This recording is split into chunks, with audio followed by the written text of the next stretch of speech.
Major funding for these broadcasts has been provided by grants from New York Community Bank, AmTrust Title Insurance Company, Perfect Building Maintenance, M&T Bank, Customers Bank, Marks Paneth LLP, Capital One Bank, Collins Building Services, Meridian Capital Group, Sterling National Bank.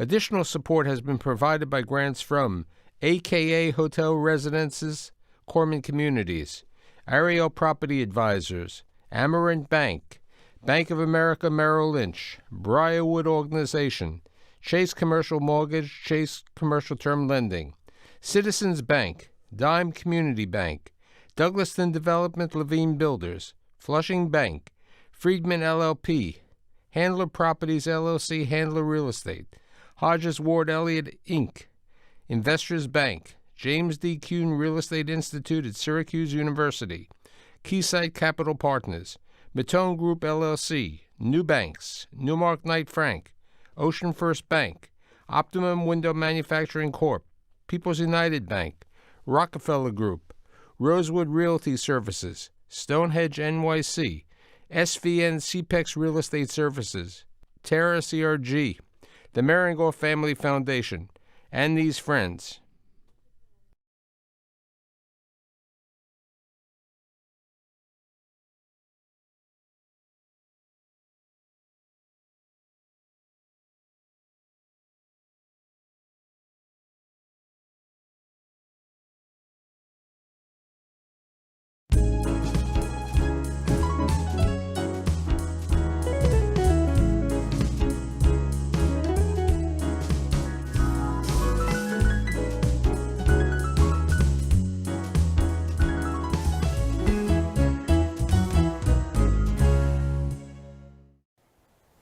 How do you become an executive chef and restaurant owner when you started as a handyman?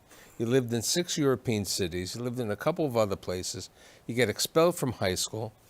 But I have the executive chef, Marc Murphy. Thanks for being here. Well, thanks for having me. So, since I started a little bit about your life, why don't you tell me about your life, because your father was a career diplomat. Right. Well, to give you the brief story, I guess, is my father, well, yes, he was an American diplomat. My mother's French, father's American.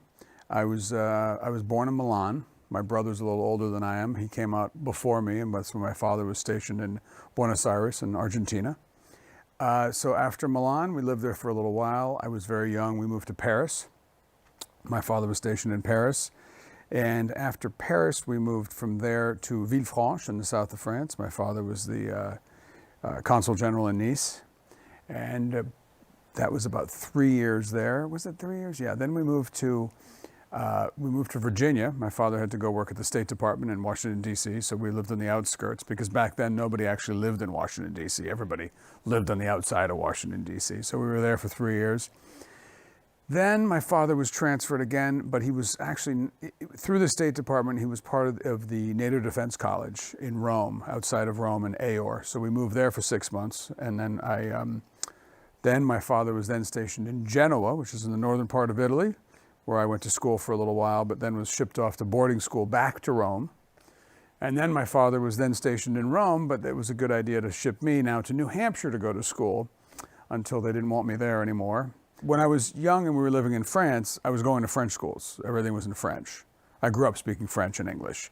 And obviously being in Italy, I ended up learning how to speak Italian as well, because you had to talk to the kids on the playground. But in France, I used to go to these schools run by these nuns, and they would force me to write with my right hand, because writing with your left hand was, wrong in their eyes. And then when we moved to Virginia, I went to a school. I went to one school, which was a public school. I got in trouble all the time. So then my parents moved me to a Catholic school, where I was still getting in trouble. But one of the nuns sort of realized there was something different about me, and they weren't quite sure, so they had me tested. And the first time they had me tested, I think my brother tells the story of my mother crying because I came back and they told me I was retarded or something like that. It was really dyslexic. And then they had me tested again. They realized I was dyslexic, and I was writing with my right hand, And they said, wait, he's dyslexic? He's left-handed. Why is he writing with his right hand? And I guess I don't really know enough about it, but the right part of your brain controls the left part of your body and so on and so forth. So it was all messed up for me. Let's talk about the expulsions from school. Well, I mean, there were a couple. it started with all this dyslexia and not really being good at school, because when you're a little kid and you're just told you're dumb and you do everything wrong all the time. You were people we'd call army brats. You were a diplomatic brat. A diplomatic brat that moved around a lot. And so I was always, I wasn't very good at school, and they didn't really know how to deal with dyslexia back then.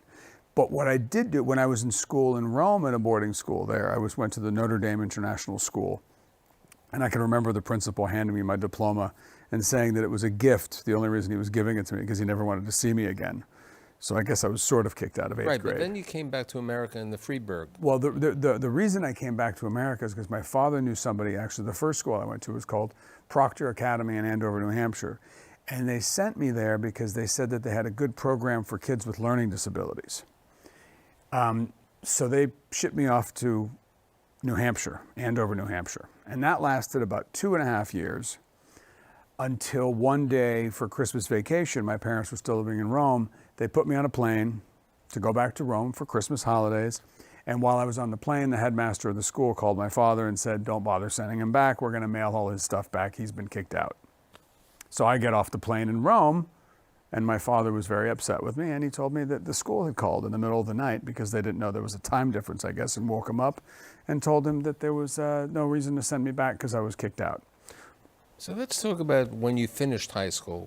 Where do you end up? Well, I ended up then, because I was kicked out at Christmas, I ended up working in the embassy for about a year, a little under a year at the American Embassy in Rome. And then I finally got into a school in Maine, in Freiburg Academy, and that's when I finally graduated high school. Okay. And after high school, I think I took a bus and I came down to New York City.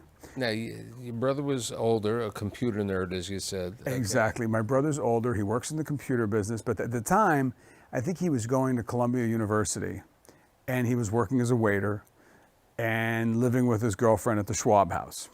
So I show up in New York with my suitcase, and I find him, and I find a couch that he had, and I crashed on the couch. And I ended up hanging out with him and his girlfriend at the time. And his girlfriend, who he ended up marrying and having 3 kids with, is now his ex-wife, but she knew everybody in New York. And so she kept hooking me up with like little odd jobs as a handyman for fixing up her friends. Her friends were having babies, or they needed a closet fixed, or they wanted the baby's room painted or something. So I was doing all these odd jobs, and finally I got sick of it. And I said to my brother, I was like, I don't know what I'm going to do, but this is really boring. I really don't like it. And he knew I always liked to eat. But he knew I liked to cook as well, because since I wasn't paying rent, I felt guilty. So I would cook dinner every night for my brother and his girlfriend. You had no formal training at this time. No, I had really good formal training in eating. That I was professional at. I mean, growing up in all those wonderful European countries, my palate had been quite well developed, and I knew what I liked. Right. I knew how things were done right. That's what I can tell you. But I do. So my ex-sister-in-law, she still tells the stories about me when I would be on like a kick of making soufflés. For a week I was making soufflés every night for dinner, sweet and savory. I was just experimenting and playing around with food. So my brother had gone to this school called Peter Kump's New York Cooking School. It was on 91st in York. And he had done the work-study program where he worked a little bit and he got to take free classes because he was interested in cooking and wanted to just, so he decided to tell me about it, and I went to look at it, and I said, yeah, maybe I should take cooking classes. I could cook. If I can cook, I really honestly thought if I can cook, I'll be able to eat. I didn't want to be hungry. I didn't mind if I was going to be homeless, it would have been okay, but hungry I was not good with. Well, what happened was, first of all, the school was, I think, $5,000 at the time, and I got something in the mail that I had to pay taxes on $6,500 in a bank in Boston. And I was like, well, where's this money come from? So I called my parents, and they told me that was money that my grandmother on my father's side, when she died, had left me for my education. So I hung up the phone and I said, my education. I need $5,000 for this cooking school, and then I'll have $1,500 left to live off of. So I closed the bank account and I had him send me the check, and I went to cooking school. And I think I got a call from my father saying, what'd you do with the money? But there's something related later on. We'll talk about the $500. Now that you've taken this 3-month course, as a chef, as a cook, or whatever you want to call it. As a cook. What can you do now? Well, then I had decided that I was going to do an apprenticeship because the school helped set you up with an apprenticeship. So they set me up with an apprenticeship in Paris. I still had relatives there and I knew people in Paris. So I went over there and I got an apprenticeship unpaid. And I got there and it was the junkiest restaurant. I knew from the get-go, I said, there's nothing for me to learn here. I'm not staying here. And my brother and some friends had bought a house in Italy, right outside of Spoleto, in a little town called Roselli. So I thought, forget this apprenticeship. I'm going to go to Italy and hang out for the summer. So I took a train and I went down to Italy and I ended up staying down there all summer. And I think I redid the floors and I redid the electrical in the house. Handyman again. Okay. Back to handymanning around. And of course, cooking and hanging out. It's a town with about 50 people in it. So I got to know all the neighbors. I would help them. I learned how to drive the tractor and pick the grapes. And I was there for a while. But I did meet a woman at the time. And she lived in London, and she also had a house in that area of the world. And after the summer, I ended up going to London and living with her for quite a few months. I thought that was a good idea. She was a barrister in the English courts, and I was. And then it was time to return to New York. Then I thought, you know what? I can't just live in London with this woman the rest of my life. So I should go back and start cooking. I'm going to go back to New York. So I remember calling my brother and asking him for some money because I didn't have any. And he bought me a ticket to come back to New York, a one-way ticket, which, you know, and I went back to the apartment where, in the meantime, during cooking school and living in New York and so on and so forth, I lived with some friends down on St. Mark's Place with my friends Aiden and Bill, and I crashed on their couch off and on for about 7 years. I came back to New York, I went back to the cooking school, and Catherine Alpert, who was my teacher at the time, I went back to the school and I looked at her and I said, I need a job. She goes, where the heck have you been? I said, well, I was in London. She goes, are you really serious? You want to work now? I was like, yeah, I need to work. I have like $11 left. You could have made more money as a handyman, but it was time to. It's time to do a career of some sort. And she introduced me to a guy named Ed Farron, who was he was a line cook, and he was also taking classes at Peter Kump's. So he brought me down to meet Terrence Brennan at Prefix on 18th Street, and I was pretty persistent, and I got myself a job there. And my sous chefs were, at the time, Joey Fortunato, who now has Extra Virgin, and David Pasternak, who obviously owns Esca. So they were my sous chefs. Terrence Brennan was the chef. And I got my first real cooking job in Manhattan in New York City. And boy, did I have a good time. Yeah, that was about a year, right? And then, I was there a little over a year and a half. And then what's next? Well, first of all, that's where I learned a lot. I mean, David and Joey really, like, as we say back in the old days, they really kicked my butt and taught me the discipline of working hard and playing hard as well in the industry. And then in my apartment where I was living at my friend's couch, on their couch, I had taken a book. My old roommate was a philosophy professor, so we had a lot of books in the house. Right. So I took a book and I cut out the middle, and every time I'd have a $50 bill, I would stick it in there, and I was saving up for something. I didn't know what at the time. So after about a year and a half, David Pasternak comes to me and he goes, you know, you're done here. It's time for you to leave. I was like, well, what did I do wrong? He goes, you've learned everything you need to learn. You need to go off and learn from somebody else. You're good at you seem to be good at this and you like it. So I went home, I opened up the book. I had enough money to get a plane ticket to go to Paris, called up an old friend, asked him if his couch was free. I was really good at sleeping on couches. And I moved to Paris and I went and bought the Michelin Guide, landed in Paris, headed out onto the streets of Paris looking for a job in a 3-star Michelin restaurant. I went to all the 3-star Michelin restaurants and knocked on the door. They looked at me like I was crazy. Now, somebody made a decision that you were right for something. Well, what happened was one of the chefs, his name is Chef Paco at the Place des Vosges at l'Amboiserie, which is an absolutely amazing restaurant where, full circle, my wife just took me there for my 50th birthday. And he's still there. It was really, and he came out to the dining room and I said hi to him and I told him this story. But he actually got me or helped me get a job at a 1-star Michelin restaurant with a chef by the name of Gilles Pied. And I stayed there probably almost 2 years as well, cooking. And I was... You made Alain Ducasse, right? I did stay there longer than I was supposed to, because I was going to leave, I think, after about a year and a couple months. And summertime was coming. And I was like, all right, I'm going to go back to that house in Italy and hang out and, you know, take some time off. I've been working my butt off. And the chef said to me, no, you can't quit. I go, well, no, but I want to quit. I'm giving you a month's notice. He says, but I'm going on vacation, and then the sous chef needs to go on vacation, and you're the only one who knows this kitchen inside out. And that's when I realized, oh, I guess I'm okay at this stuff. And they seem to be, I mean, literally, I think that this guy had probably fired like 50 French cooks, and I was still there doing this. And he said, you can't leave because I have to go on vacation. I was like, well, I want to leave. He says, listen, the chef, Gilles Lepierre, is good friends with Alain Ducasse. If you stay through the summer, work another couple months, help us control the kitchen for that time, we'll get you an apprenticeship at Alain Ducasse at the Louis XV in Monte Carlo. So I ended up taking up the opportunity, and I moved down to Monte Carlo for 3 months after my time at this restaurant, Le Miraville in Paris. And I worked down there for 3 months, and I got to see some interesting things. Then you came back to America. There was an opportunity at Le Cirque. Well, the most interesting thing about doing the 3 months there, then Ducasse said to me, my chef de cuisine just left to be the chef at Le Cirque in New York City. So when you're done here, you're going to go to work at Le Cirque in New York. You're going to call Sylvain Portet. And I went back to the same couch again? I went back to the same couch. And this was funny because I get off the plane, I go to my same couch, and I'm like, I'm not going to tell anybody I'm in New York. I'm going to take a week off before I call this guy at Le Cirque. I think I wasn't home for 12 hours in this apartment. And somehow he must have had I must have had my phone number in New York as this apartment down on St. Mark's.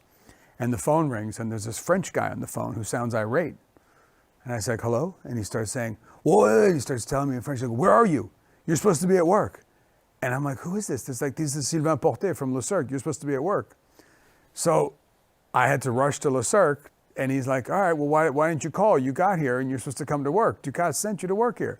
And so that's how I got that job. I guess I was sort of thrown into it. What happens after Le Cirque?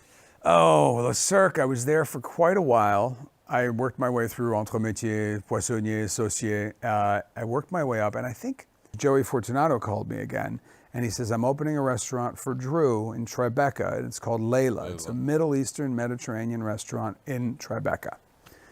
And I want you to be my sous chef. And I said, I can't be a sous chef, I'm just a line cook.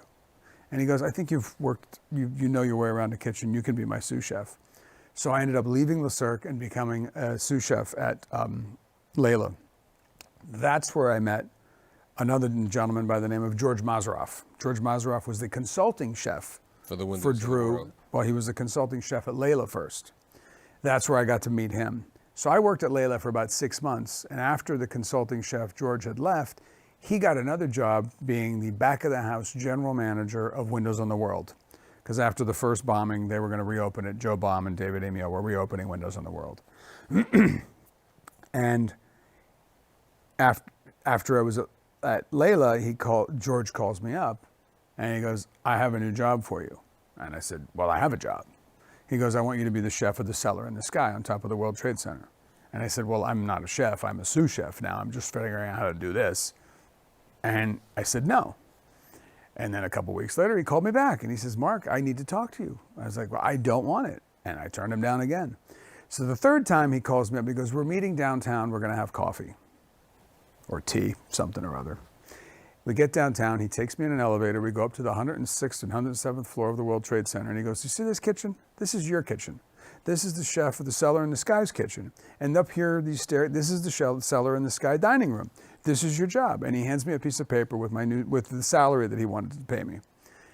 And it was double what I was making. And I looked at him and I said, I'm too scared. I don't know if I can be a chef. He goes, Mark, I'll be with you the whole way. We can do this together. You can do this. So I went and told Drew I was leaving. He got upset. And then He's like, where are you going? Now you stayed at the Cellar for a little while. I was at Cellar in the Sky close to 2 years. Right. And then Michael Lomonaco came up, and there was a whole book written about this recently by I think Tom Ronson wrote a book about Windows on the World. I don't know if you've read it yet. Yeah. It's a very good book. I should have brought you a copy. We'll take the cookbook later on, but let's move on. Windows on the World. I'm up there for about 1.5 years, almost 2 years. I end up leaving because Michael Lomonaco is coming in to take over everything. And then I was divorced. I had crashed my motorcycle. I left my job. I didn't leave in really great terms because I thought I was still the chef, and they sort of didn't want me there and whatnot. It was sort of a weird sort of transitional period. It got a little ugly. Is that when you go to Rocco? Then I went to Rocco DiSpirito's restaurant, Union Pacific, with an old friend of mine. She was she worked at New York City Ballet. I knew a lot of people at the ballet because I loved the ballet at the time and knew a lot of friends over there. So she said, well, you're kind of down in the dumps and let me take you out to dinner. So we went to UP, as they called it, Union Pacific. Rocco comes out of the kitchen and he hands me a piece of paper and he goes, listen, I got a guy who wants to open a high-end restaurant on the Upper East Side and I think you're the right chef for the job. Why don't you call him? Abe Merchant. Abraham Merchant. So I call Abraham Merchant. I go to see him.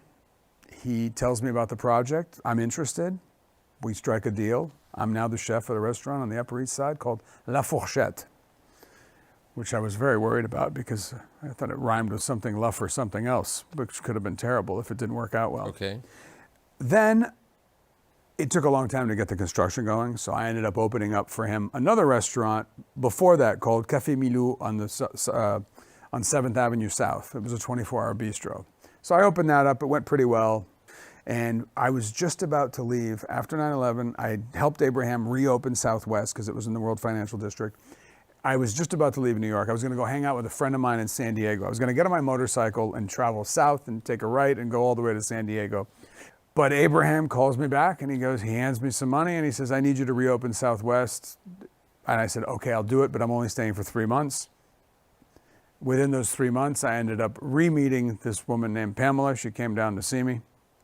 And, well, we got together, and this was about 17 years ago. We're still together.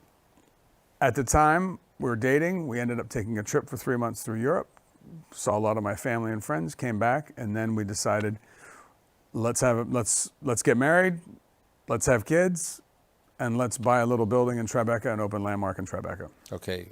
All at the same time. So after Landmark in Tribeca, it's 2006 and somewhere around there, yeah. Something like that. Yeah. Landmark Landmark was going great. I decided at one point I wanted to then open up another sort of New York style fish shack. I wanted to do Ditch Plains, which I opened Ditch Plains in the West Village.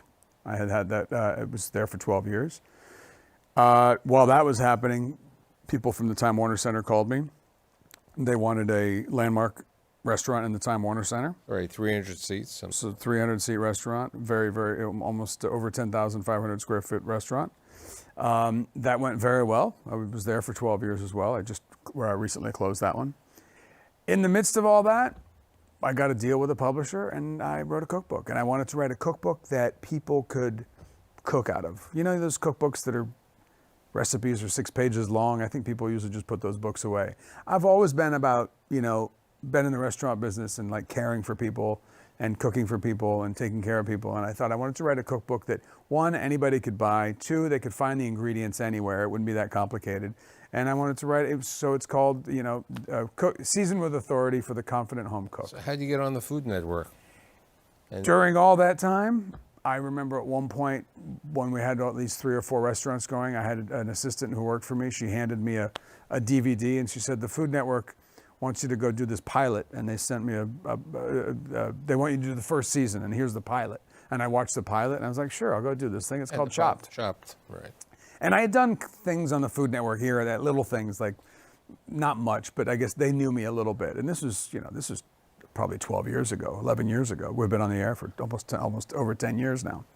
We've done over 600 shows. And so Chopped started, and it was one of those shows that started and went like this, it was a slow climb, but now it's really doing, it's been doing well for a long time, but yeah. And besides Chopped, you spend the time on some other Food Network shows. I do. I work a lot with Guy Fieri, who's a fantastic guy. We do this show called Guy's Ranch Kitchen, where we just go and cook and hang out in his ranch, and they film us, and we have a great time coming up with fun recipes and sharing ideas and techniques with different colleagues.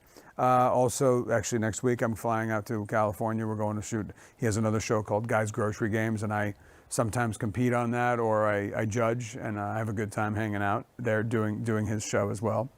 Let's talk about, before we're going to talk about family, the podcast. The podcast. Food 360 is what it's called. It's on iHeartRadio. It's great working with them, though. They're really very professional. I had never done it before. I was a little nervous. Every time I get a new job, I get a little nervous. But coming up with a show and really putting out, they asked me what I wanted to do, and I wanted to talk about food from every angle. So that's why it's called Food 360. I think everything touches food. I mean, we all have to do it. We have to hopefully do it 3 times a day. And I think everything's influenced by food. So I picked the name of the show, and I've done 8 episodes so far, looking to get season 2 off the ground. And it's been really rewarding. I mean, you do this, you interview people, and I really got to like interviewing people and sort of pulling information Now and let's talking talk to about them. Pamela and the children. Well, my kids are everything to me. They're, How do you meet Pamela? Well, Pamela, I met Her twice. I met her twice. The first time was a long time ago. This is a hard thing to follow, but she was partners with In a magazine. in a magazine called Madison. But I knew her partner because when I was a handyman, I built her partner's sister's hat shop off of Lexington Avenue. I know it sounds crazy, but that's where it was. Okay, so that's you and Pamela. And then we met again after 9/11, and we got together. And after, I think pretty much we got married, we had she was pregnant, and we opened a restaurant pretty much all in the same moment. 2 children. Tell me about them. 2 children, and then a couple years later, we went. Our daughter we had biologically, and then we decided to adopt, and we adopted our young boy. And he's daughter's 13 name now. is? My daughter's name is Campbell. My son's name is Callan. So, look, I'm happy that you gave up being a handyman because we got a great chef who's given back in the community, who recently made a trip to Israel, and I know that you've been helpful on many of the good causes, and Yeah. thanks for being here today. Well, thank you.